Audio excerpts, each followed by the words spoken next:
on pitch and talking about pitch, another concept in pitch that's important and was mentioned last time because we spoke of intervals or measuring the distances between pitches. And that's what we're going to be discussing today, or the smallest intervals that we can have between two pitches, the smallest distance between two pitches, steps. And then chromaticism is, as we're going to learn, going to be all half steps.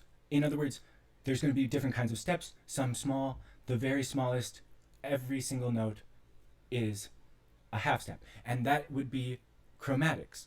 And chroma just means color. So it makes sense that all the colors are available to us through the steps. So that piece that we heard at the very opening was George Gershwin's Rhapsody in Blue.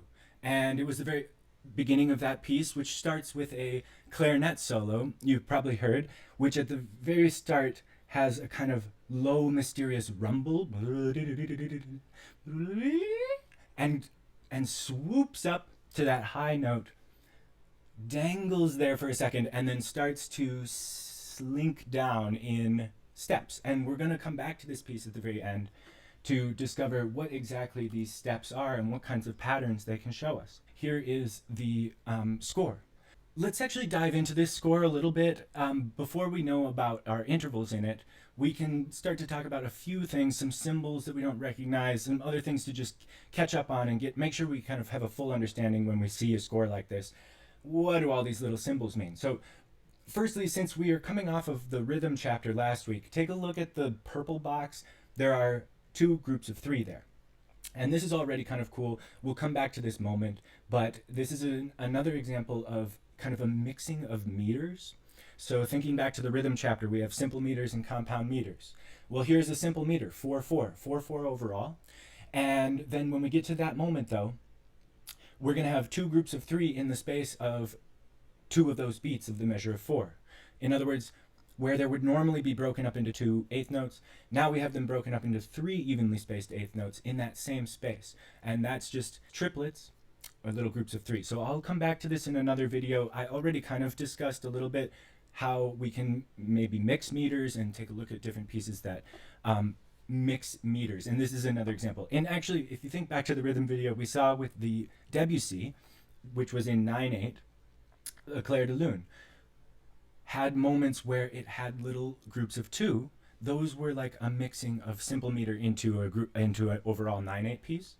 Well, here we have groups of three, which is like a mixing of a compound meter into a simple meter piece, 4/4. That little rhythm section aside, let's take a look at some of these other symbols here before we can really dive into the notes. You know, these symbols right here at the beginning, we haven't really talked about what these mean.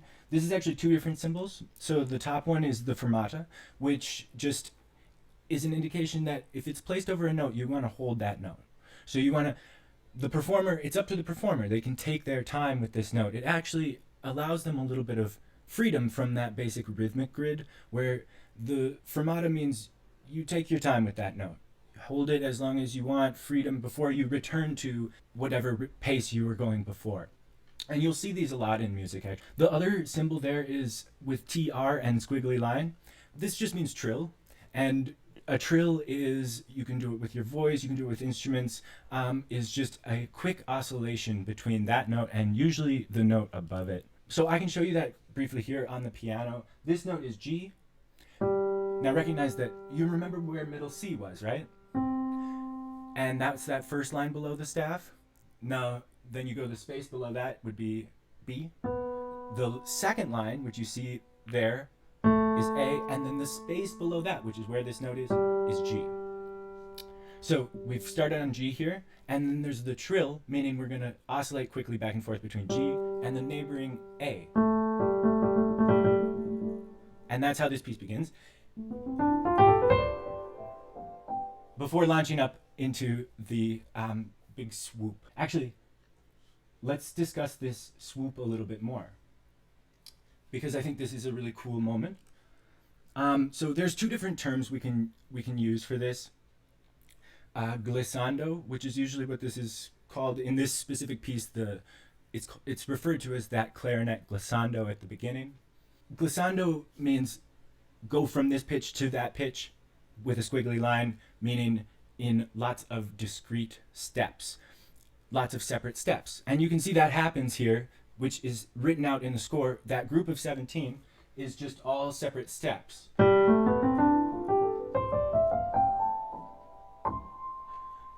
Okay, so that's written out as discrete steps. But if you remember in the recording,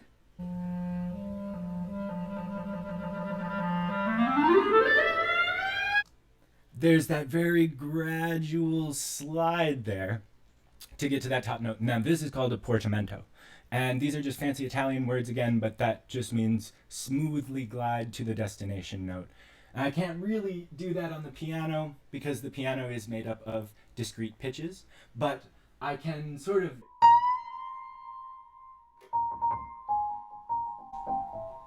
so etc. That would be an example of a portamento where you gradually slide up.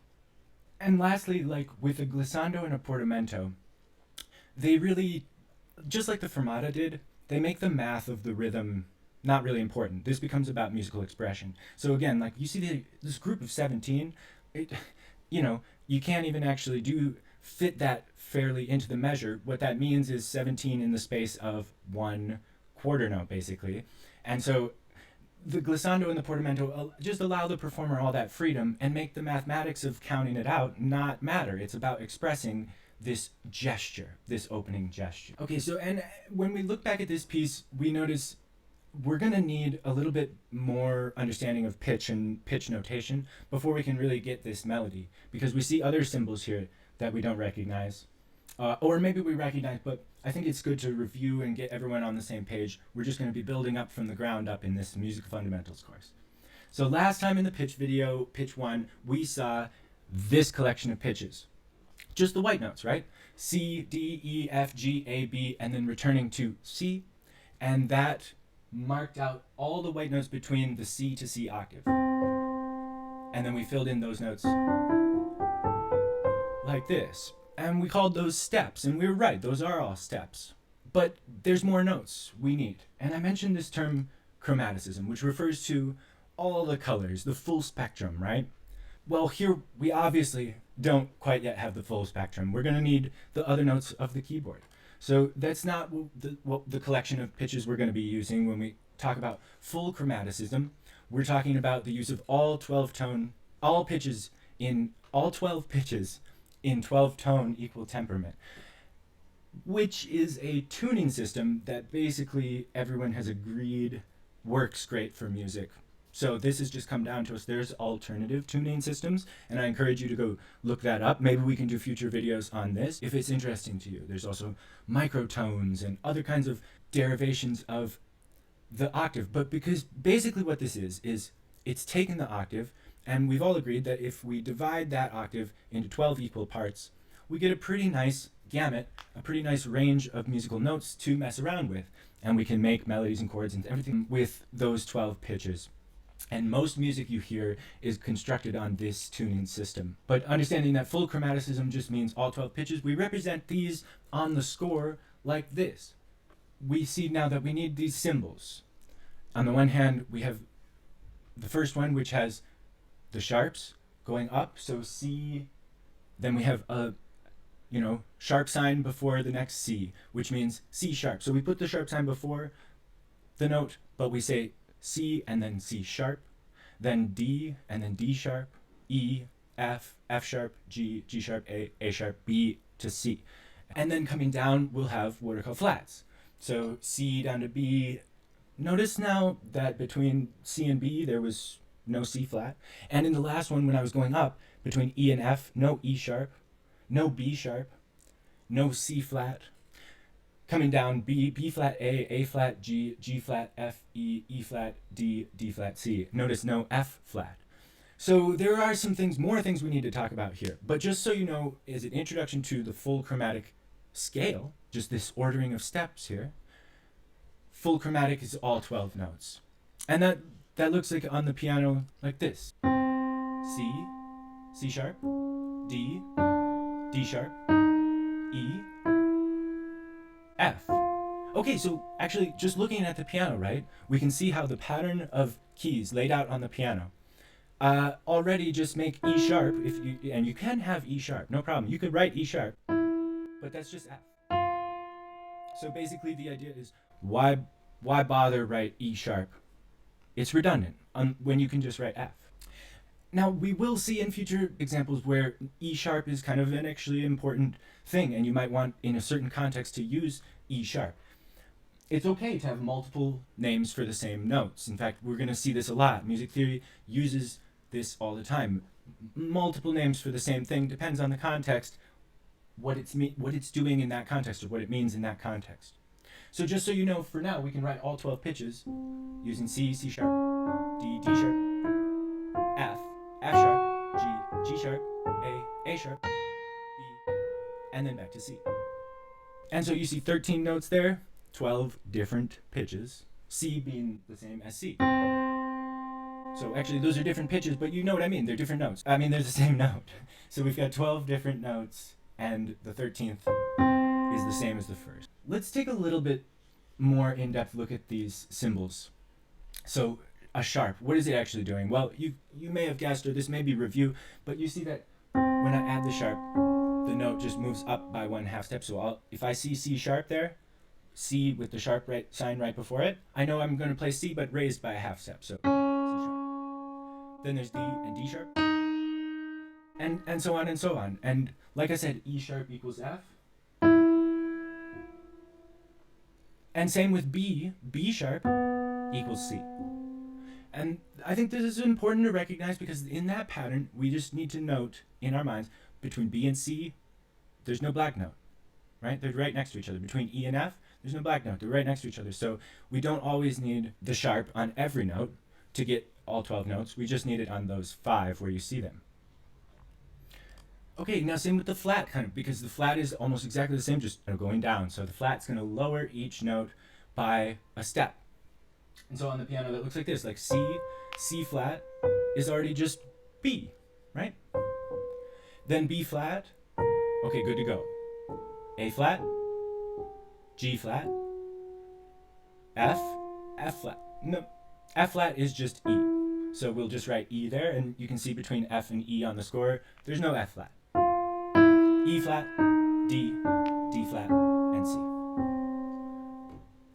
Okay, so these are 2 ways of writing the exact same scale, right? This is the full chromatic scale. This is all the notes available to us on the piano. You saw, between C and C, I played every note, and quickly it goes like this. And so you can hear it like, okay, that's all those possible notes. So this is the full spectrum, like I said. One more sign that relates to these is the natural sign. And this is just used because in music, in music notation, there's a rule where once you have C sharp there, after C, so C and then C sharp, now that's going to remain C sharp for the rest of the measure. Now you see this is a big measure, it's got lots of whole notes, but whatever, it's still one measure, there's no measure lines. So that C sharp is still C sharp, even after I've moved through all those notes. But when I get back to here, I want C natural again. So I want a symbol that returns the note from being sharp to its original pitch. Because otherwise, if it was just left blank there, I would play C sharp. Anyways, we'll get used to that rule, and we'll see natural signs all over. They're a helpful way. We just need another symbol that neutralizes either sharp or flat, puts the note back where it was. So just to review, right, we saw sharp and flat functioning to raise notes and lower them respectively by 1/2 step, the smallest interval between 2 notes that we can have. Now, you see D flat, E flat, G flat, A flat, and B flat. I mentioned those 5 are going to be the ones that are most commonly applied flats to. What's missing? Well, F and C, because as we discussed, F flat is just E, and C flat is just B. So we won't usually see those flatted, although, like I said, there are times when they will, but we'll see these 5 most commonly flat. D flat, E flat, G flat, A flat, and B flat. Now similarly with the sharps, there's just 5 that are most commonly used, and for the same exact reason, because we're going to see C sharp, D sharp, F sharp, G sharp, and A sharp. But we won't usually see E sharp because that's F, and we won't usually see B sharp because that's C. So it's just the same thing. And notice that these 2 are equal to one another.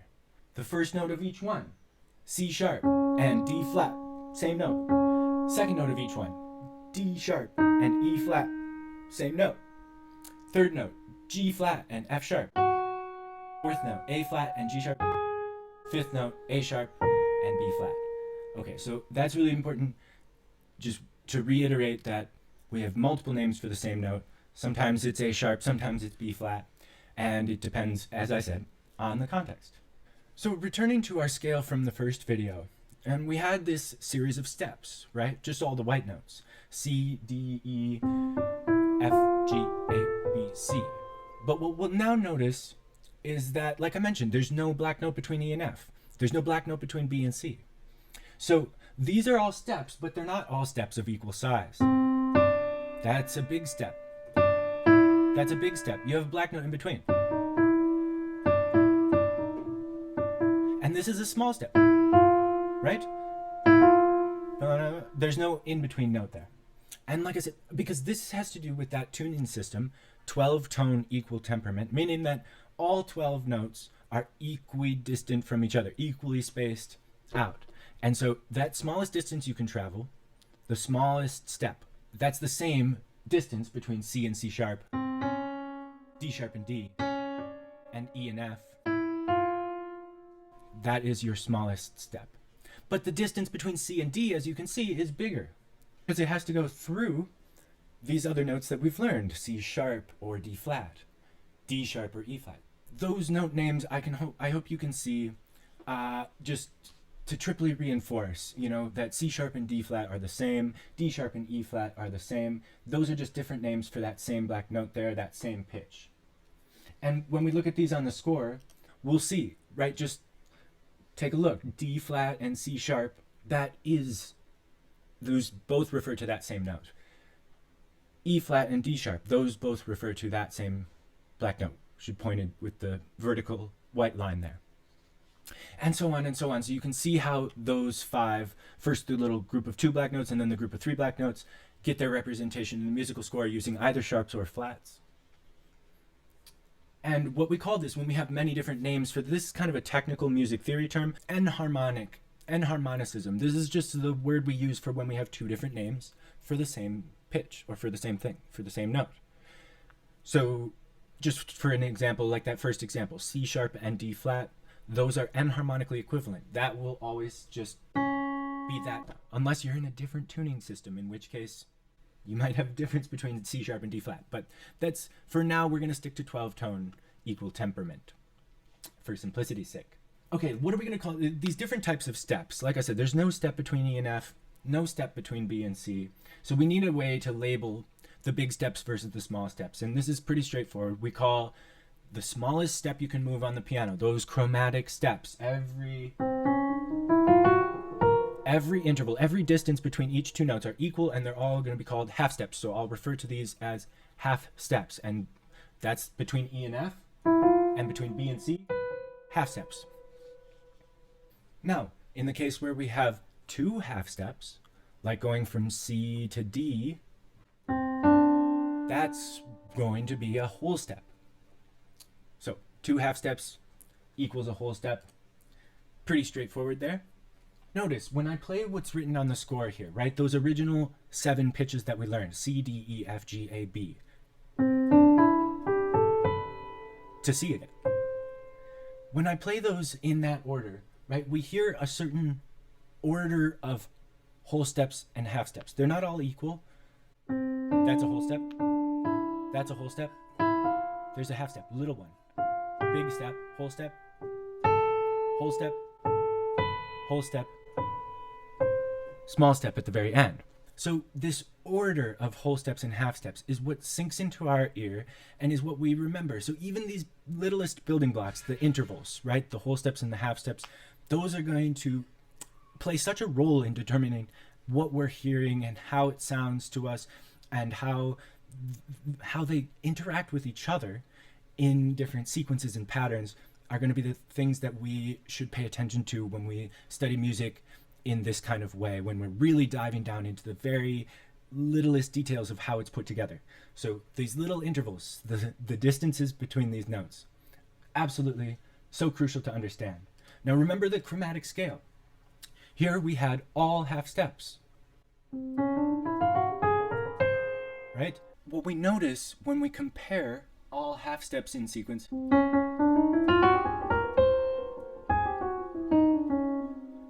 to, for example, that combination of half steps and whole steps that we saw in the last example, in the last slide, just the white notes, we might notice a significant difference in sound that doesn't just correspond to how many notes there are, right? In the second example, there were 7 notes. In the first example, there were all 12 notes. So it's not just how many notes there are, but it's how they are distanced from each other and how those come together to make a whole impression of that scale. So I think this is absolutely crucial to get. Now, let's return to the Gershwin example from the beginning. And here we have the score again. Now we're going to be able to understand a whole lot more about it. So let's play it one more time and remind ourselves how it sounds.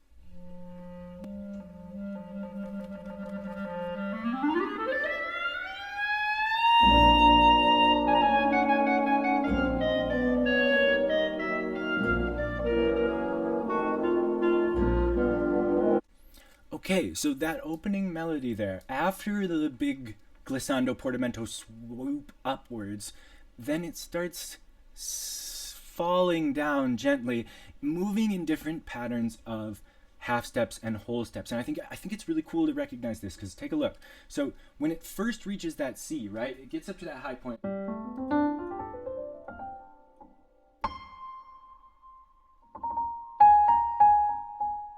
Right here, that part. After it's reached that high C, it begins in the purple circle there to fall by all whole steps. Okay, so let's take a look. So what are these notes? Well, I told you that high note is C. 2 lines above the treble clef is C. That's held with a tie. And then the next note, 1 step down, but flat. Okay, so here's C. 1 step down is B. And so that's what's written there, B, but it's written B with a flat, so B flat. Okay, so I'm not going to play C, B, C, B. I'm going to play C, B flat. And then down to A, not just A, but A flat.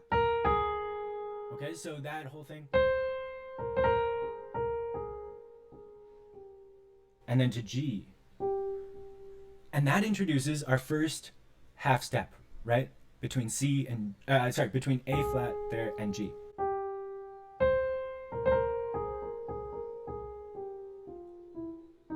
Then we start switching back and forth between whole steps and half steps there. But I think it's really kind of cool to recognize in that very opening is all whole steps, right? C, B flat, A flat. Here's the skeleton of that, right?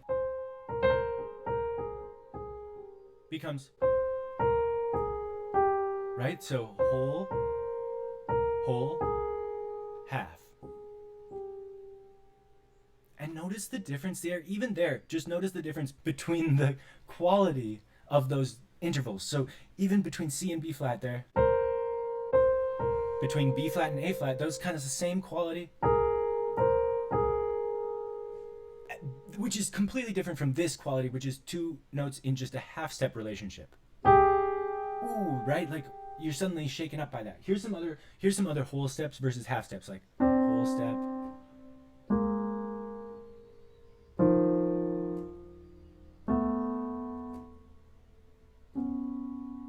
So that's some whole steps. You can hear that it has a certain sound. In the beginning oscillation, right, between the trill, between G and A.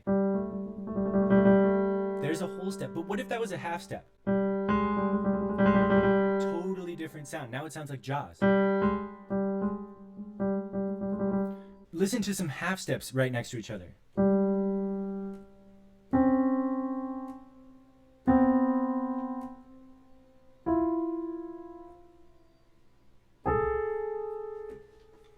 Whoa, like, ouch.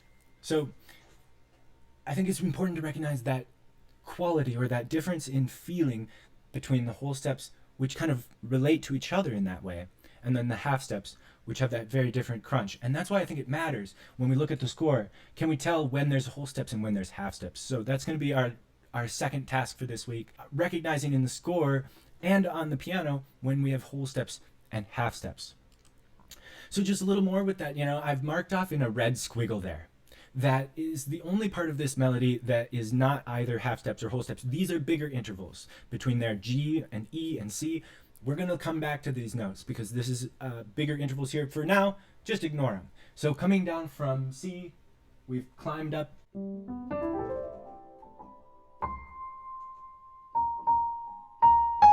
There's our whole steps, half step. Okay, now we're switching back and forth between G to F is a whole step, F to E is just half step, and then E to E flat is a half step, so we'll come back to those notes. There's those intervals that are too big. Okay, so we won't worry about that for now.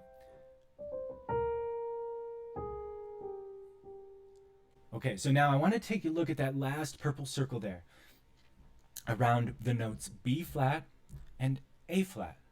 Well, hey, that sounds familiar. We've seen B flat and A flat before. At the very beginning, in the second measure, after we've gotten to C, we have B flat and A flat going to G. Okay? And now at the very end, after we've done the rest of the melody, we have it down low, C, B flat, A flat. There's that whole step again. Just like up there. And then down to G, which is just a half step. So at the beginning, we hear, and then at the end, we hear,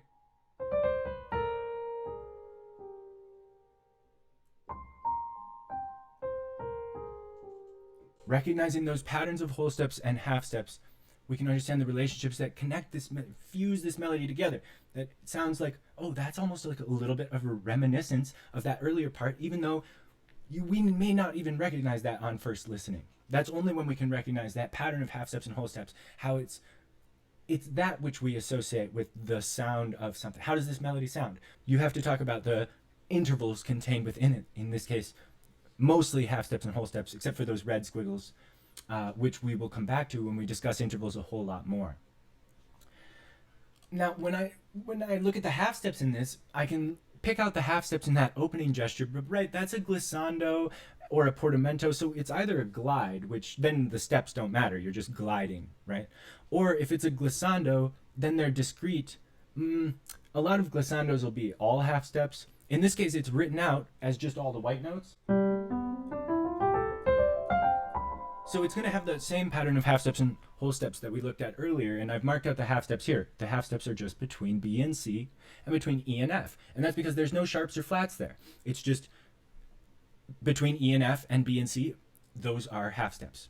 So you can see that there. The last two, by the way, are very important because after you've done the whole swoop, that last half step is just reaching up before you start the descent in whole steps. B to C and then coming down in whole steps for a minute. So I think that's cool, but again, when it comes into the portamento glissando, they could be all half steps or whatever. The performer is going to do whatever they want there, but where the half steps are more interesting are like where A flat, once we come down, A flat moves to G. That's an important half step to recognize because that's the one that comes right at the very end. A flat to G. So that half step I think is really important. When we have the little slowdown, like a kind of the melody sort of after coming up to this C falls, and right there it sort of like gets crumpled up like a piece of paper. Like, at first we're falling smoothly and then it kind of stops slowly there.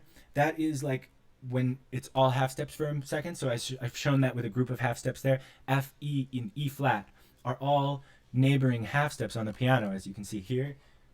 F, E, E flat. So C, big step, little step, big step, half step, little step, little step. which kind of brings the melody to a halt there, and then you climb back up here in 3 half steps. So that again here, the next group, F, F sharp, and G, that's, I'm sorry, not three notes, but 2 half steps, because the half step is just measuring the distance. So F, sorry, let's do it down here, F, F sharp, and G. So moving half steps there. After coming,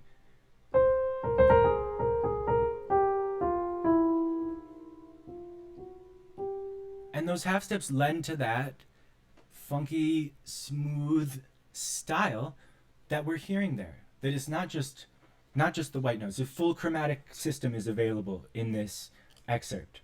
In fact, Gershwin uses every single of the 12 notes here except one. So you should try to figure out which note does not appear here. I'll give you a hint.